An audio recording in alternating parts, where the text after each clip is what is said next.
Welcome to Wrestling Stable, where you don't join, you're chosen.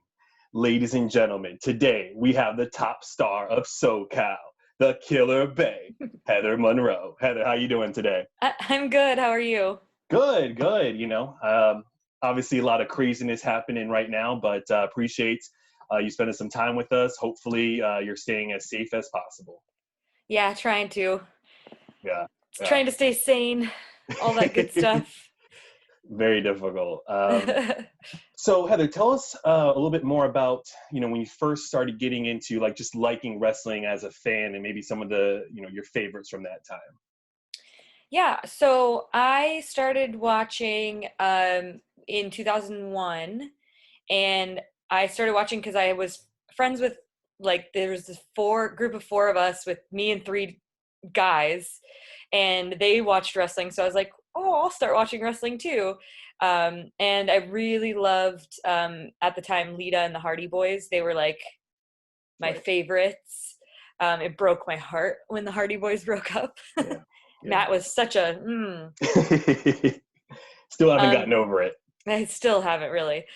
Yeah, so that they were my main ones, and then I loved Edge and Christian and The Rock, obviously. Right. So the main ones at the time. Right. So, professional wrestling has a lot to do with athleticism, obviously, but it also has a lot to do with storytelling. So, are there any matches from around that time that you really remember, like, hey, this is an amazing story, and that's the kind of thing that, I'd want to tell someday? I don't know if I remember specific matches that made me feel that way around that time. I definitely, one of my favorite matches ever is Ric Flair versus Shawn Michaels in Ric Flair's retirement match. So that one I like could watch and probably cry over and over again. But I do remember I paid mostly attention to women's wrestling and tag team wrestling when I Okay. was watching.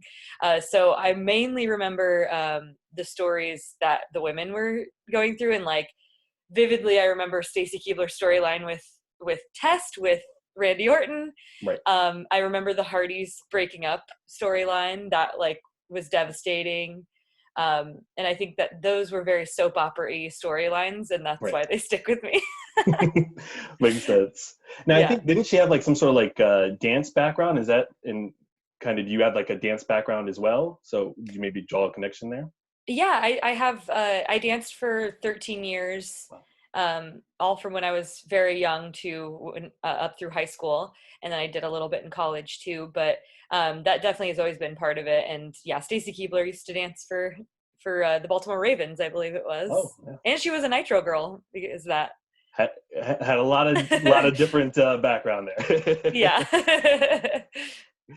So tell us more about this Heather Monroe character. Like, so if we go and check you out, kind of what is the on-screen personality, if you will?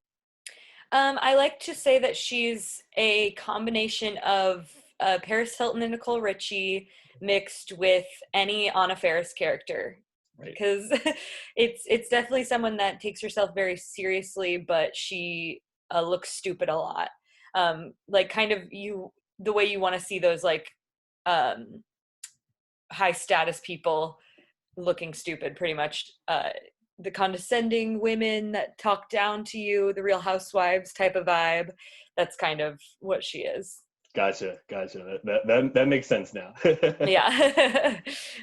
So I believe that you debuted in 2015, and you were trained with the Santino Brothers over there in SoCal. So can you tell us like more about that? Yeah, so I started in 2014. I started in September of 2014 training, and then debuted that next year in October of 2015. So it was really, really tough training. I think there's a reason Santino's has been putting out some of the best, because they expect the best from us. And the training was very difficult to get through. So my first day, we didn't even step into the ring, and they've changed how they do their training since I started. But for me, that's how it was. We just worked out for the first couple weeks. There wasn't getting into the ring. There wasn't learning roles or anything like that. And then kind of once we learned more, it was just about working on the fly, getting in the ring, and just wrestling. Pretty Yeah. much, we did shoot wrestling. We did like, yeah, it was tough. So yeah, one of the things that I really noticed about you is you're like very, very strong, not just for a woman, but like just in general. So like, what are some of the things that you do to kind of help with your strength and be able to lift opponents a lot of the times that are bigger than you?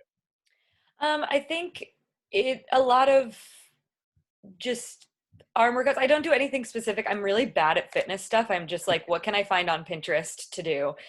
So I think getting in the ring and actually physically doing body weight stuff is the best way to do it. Cause then also you get used to the technique of picking anybody up, or you get that, you're engaging the muscles in a way that you're not going to if you're like doing bicep curls and that kind of stuff. But yeah, I think mostly body weight stuff is best for me when it comes to that. Makes sense. And I have a lot of leg strength. That's There where it that comes from. is.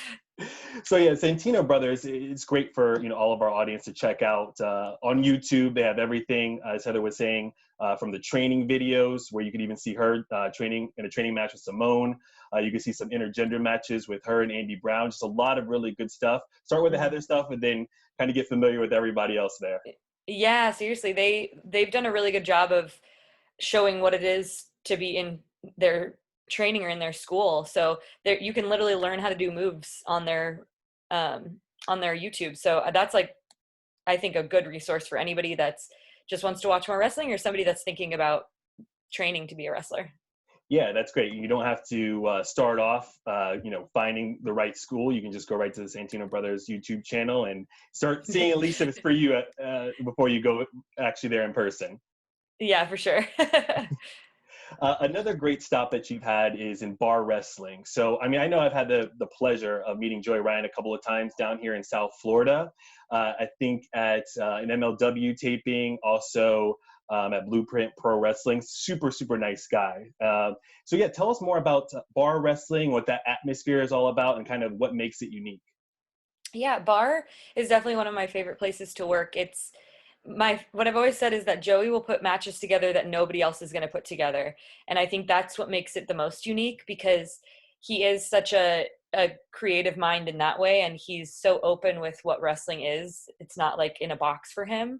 So I think he's really savvy to do matches that you're not going to see anywhere else, or giving people like me an opportunity to work with a higher level competitor, somebody that I wouldn't get the chance to otherwise at this point. So I think that's one of the reasons it's really unique. And another reason is because the fans there are just loving and supportive and positive, and they're just there to have a good time, which I think sometimes gets a little muddled in some other places.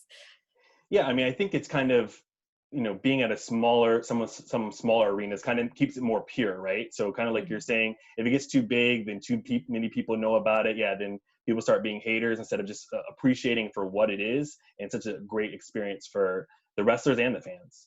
Yeah, for sure. So right now, you have Dom Kubrick.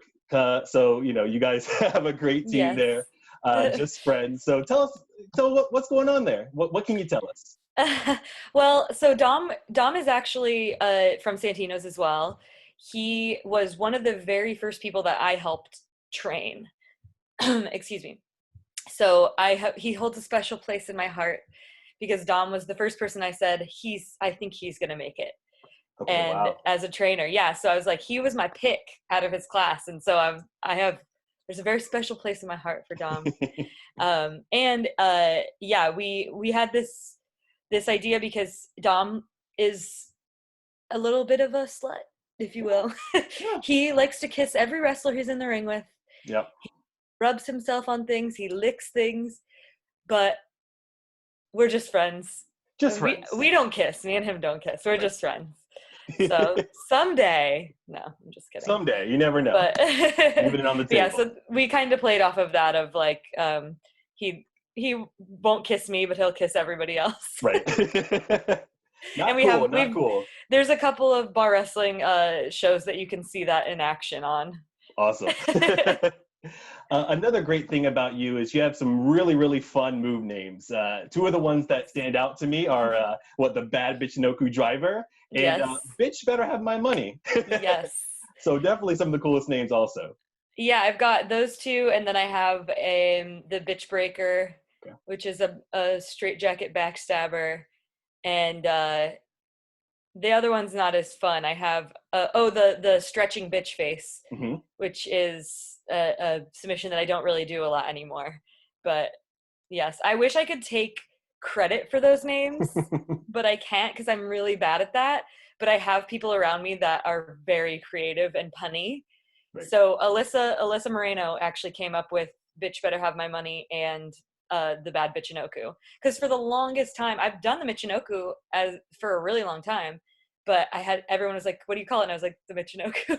Like, I don't have anything for it. And then one day she's like, "What about this?" And I was like, "You're brilliant, Alyssa." So brilliant. Thank you, And Alyssa, for that. yeah, she came up with a couple of those. I did come up with Bitch Breaker. Okay. So I have one thing to my Still name. awesome name. Even, you came up with a great one there too. Yes. And I think Dan Joseph came up with the stretching bitch face. Nice. Of Championship Wrestling from Hollywood. Credit where credit is due. Love it. Yeah, I won't take it. I don't have credit for the Killer Baes either. That's Johnny Yuma. Oh. He came up with that one. So yeah, tell us more about the Killer Baes, you and Laura James. About that team. Some maybe your favorite moments. Anything you want to share there? Yeah, we were on a tour with a band, Pussifer, and that's how we had met like before, but I wasn't even really working on the scene when I got that gig. So I had like in passing met her, and then we actually got to know each other on that tour, and we're like, we're the same person, like, Right. Let's do this. So working with her like was just so much fun, and I got to gain a lot of confidence from her in the ring, and just like silliness too, which is my favorite part of wrestling. I think being silly and like playing is why I love wrestling. Right. We've had some really fun moments. I think some of my favorites were actually one of our most recent matches, or our most recent match, because she just came back just to do that, was it was me, her, and Joey at Bar against Anthony Green and the Platinum Honeys, and Gail Kim was the special guest referee. Yep. So I thought that was a lot of fun. Also, the Platinum Honeys are very similar to us as a tag team. Right. So it was fun to play with them because they love the same type of stuff that me and Laura do. Right. And then I actually just watched this match last night. It was from the last Rise in SoCal. I think it's called Luminous. Okay. I want to say, and Okay. it's on Independent Wrestling TV, so you can watch that through Rise. Okay. I think they even have a free trial code, Rise. There it is. Free so codes everywhere. And it was Team Killer Bay versus Team Sea Stars. Okay. So that was also a really fun one where I got to wrestle cheerleader Melissa. Yes. One of the most amazing women's wrestlers of all time. Right. And the SOBs made their debut, which is the Shades of Blonde. Action-packed event. Now you gotta go. You got the free trial. There's no excuses now. There's a lot of other good stuff you can watch on there too, as everybody probably knows. Yeah, there's just tons and tons of content. No reason not to do that. Yeah. And you've also shared the ring with Katarina, Shotzi Blackheart. We talked about Joy Ryan, but Luchasaurus, Taya Valkyrie. So, I mean, you've been in there with who's not just in SoCal, but just in the wrestling industry today. So, I mean, kind of how did some of these things just come to pass? Just like you're in the right place. They know that, you're one of the top stars over there, and they just, want to work with you, or just how do these things come together usually? Yeah, I think, well, for one, Joey is, obviously I'm friends with Joey. He's always seen potential in me that I appreciated. And so he always wanted to help elevate me in any way that he could. So that's why I get opportunities a lot to wrestle different people at Bar, like getting to wrestle SCU, getting to wrestle the Revolt when they were here. Like it was opportunities to wrestle people that I wouldn't normally be the first person that people thought of, just because a lot of people don't like intergender, or they think of their male top stars before they think of females. So I think that's an opportunity. And the pool in SoCal for women's wrestling is pretty small. Okay. We definitely have been growing, but I think I'm one of the first people that they think of because it is just a smaller pool out here. It is nice because, sometimes we watch some other promotions and you're seeing the same matches over and over again. And then you being in, like you said, the intergender matches, brings a lot more options to the table, and obviously you more than hold your own there. Yeah, and that's honestly one of my favorite parts about intergender wrestling. It gives us as women an opportunity to wrestle new people, because if we just wrestled women all the time, I mean, how many times can you watch me and Ruby Reyes wrestle each other, you Yeah. know? Yeah.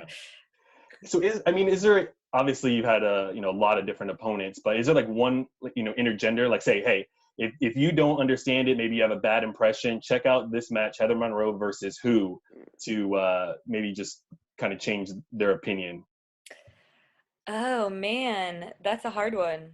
I feel like it depends, because I think Eli Everfly is a really fun one to watch. I had a match with him at Bar, but that's also, he's smaller than me. Hmm. So that's a little different than what maybe people. So I'm trying to think of, I mean, matches against Joey uh, are always good ones to watch for that. And I'm trying to think of some more recent ones that I've had.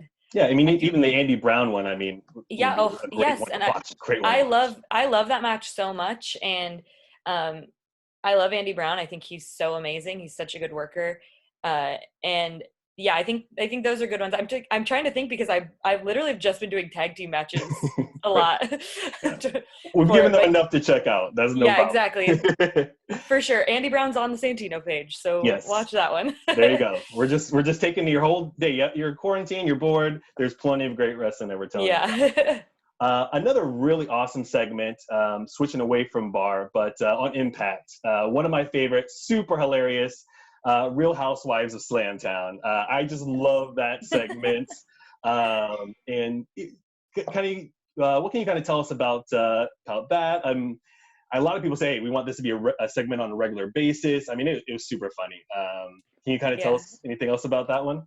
Yeah, well, obviously Taya is one of my best friends, so that's kind of how that came to be. And me and her have that similar sense of humor and our characters are similar. So she was like, "Okay, I have this idea," like, and we just got in there and played around and did what we thought was funny. And then adding Rosemary to the mix just like adds this perfect straight man to us that's like the complete opposite, but she loves to play as well. So I think that's what makes it fun, is because we're actually like each other and we actually are having fun doing it. Yeah, it was just hilarious segment. So and that's something more on the Impact Wrestling that you can kind of check out the vault on that as well. Yeah. Another place that we can find some of your matches is the titlematchnetwork.com. So some of your matches from Hurricane Pro, obviously you've got a lot of success there. Hmm. So can you kind of tell us what to be on the lookout for, Title Match Network, Hurricane Pro, some things for them to check out there. Yeah. So I did a couple of the ladies' nights before Hmm. all of this happened, and probably one of my favorite matches was against Roxy. For it was for my championship, my Hurricane Pro championship, but she's the Diamond Row Diamond champion. Yep. So we pushed ourselves to the limits for sure on that one. That one's one of my favorite ones. And then my last match at Hurricane Pro was against Gino Medina, and that's another intergender match that you can watch that And kind that of one, you can helps. see a sneak peek of that on YouTube. So, check that out Yes. there for sure. Yep. Yeah. So those ones, I always have a good time going down to Texas. And especially being in the Row facility, the Reality of Wrestling facility is just an amazing spot to wrestle in. Yeah. Yeah. Um, and you see a lot of those fun named moves earlier that we were talking Yes. about. Lots of those. They're on full display in that match. So obviously, as a fan, I was bummed about not being able to, make it out to Mania weekend. But, obviously, when this is what you do, this is what you love. I think one of the matches you had was you enjoy Ryan to face Zicky Dice and Danny Jordan at, I think, Fest Wrestling, if I Hmm. remember that correctly. So kind of tell us about, some things that you were excited about kind of from WrestleMania weekend, or maybe like that match. So when it does happen again, so people can be on the lookout for it. Yeah, I was really excited about that one. I was excited to wrestle for Fest for the first time because it just looks like a fun environment, and plus with the metalcade thing, there's going to be bands and all of that too. I was really looking forward to doing Shimmer. They were going to have me against Thunder Kitty, who's one of the first, there was only like 3 Santino women when I came out, and she was one of them.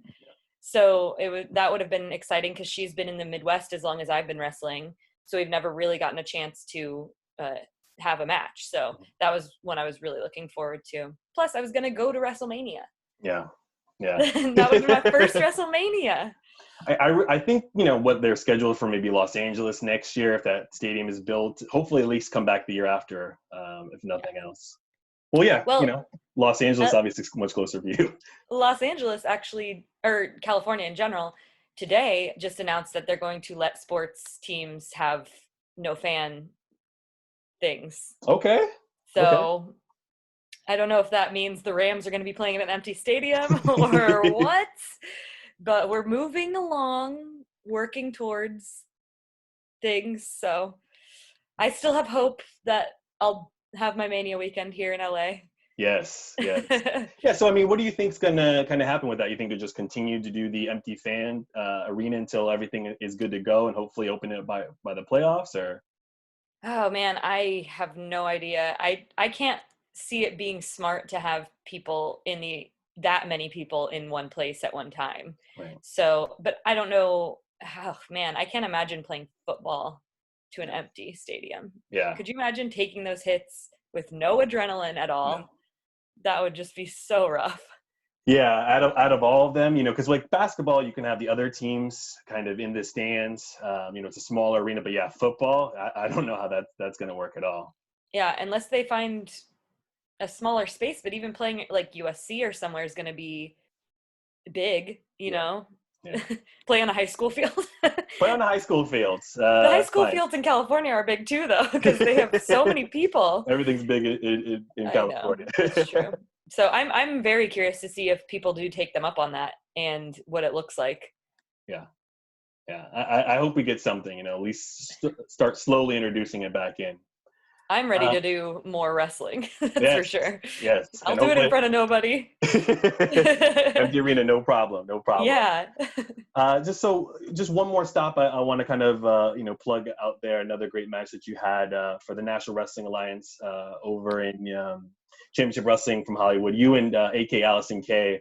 Just a great match, another championship match. Thank you. Can you kind of tell us more about that and maybe your relationship with NWA out there? Yeah, so NWA has a nice relationship with Championship Wrestling in Hollywood. They used to be part of the NWA. So they have had like Nick Aldis on. They had Cody Rhodes when he was on, or when he was the champion, excuse me.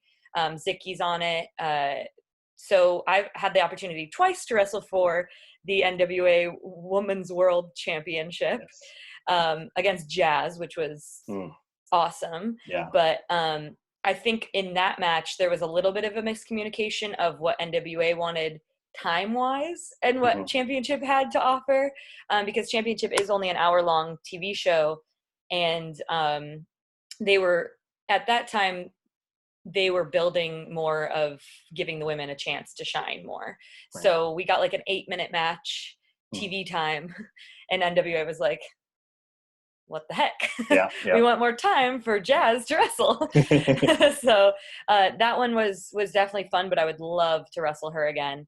And then with AK, we got that little bit more time to actually kind of showcase ourselves and what we could do. And working that match was so much fun. That was the first time I ever wrestled her. Okay. So that was, I think, even that I felt good about. And then I want to see maybe if we get a couple more opportunities to work each other, what we could do then. Absolutely. So Heather, tell us about how we can support you. So we know we got to check out everything from Santino Brothers on YouTube. We got to go to Title Match Network. TitleMatchNetwork.com. Reading through all my notes here. Just Bar Wrestling. Just check. You're basically everywhere. There's lots of places you could see me on Independent Wrestling TV on a couple, like Without a Cause.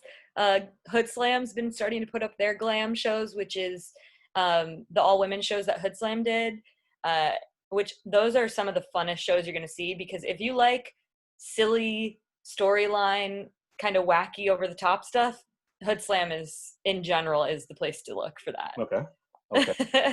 And is there anywhere that they should follow you, on social media, like Twitter, Instagram? Yeah, Heather is me on both of those platforms. And then I have a Patreon, patreon.com/Heather Monroe. Okay. Also check you out new to TikTok, right? Uh, Technically, yes. I'm really bad at putting TikToks out because I'm like, I want to be creative, but there's so many funny people on TikTok. I get intimidated by it. Yeah, you just got to do it and just do it till And you feel I'm comfortable. not doing the stupid dances, that's for sure. And then on Patreon, everyone it's real simple. There's one tier, super easy. Support Mhm. Heather, support independent wrestling. Also on the pro wrestling tees, I believe she's got 3 shirts up there. Killer Yes. Bay one, Girl Power, and Space Cat. So Yes. get Space one, get Cat. all 3. Space Cat's my favorite shirt.